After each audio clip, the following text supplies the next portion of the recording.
This world is delusion. We can easily be deceived by it. Because once we consume too much of it, it becomes our main focus and we lose sight of the hereafter. Delusion, khiyali ama dhalanteed. Delusion, deceive. Sirit ama qiyaanis. Focus, diirad saaris. Lose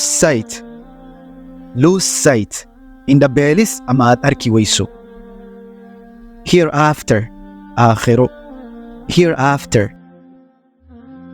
walaal ma rabtaa inaad luuqadda Englishka muddo kooban aad ku baratid?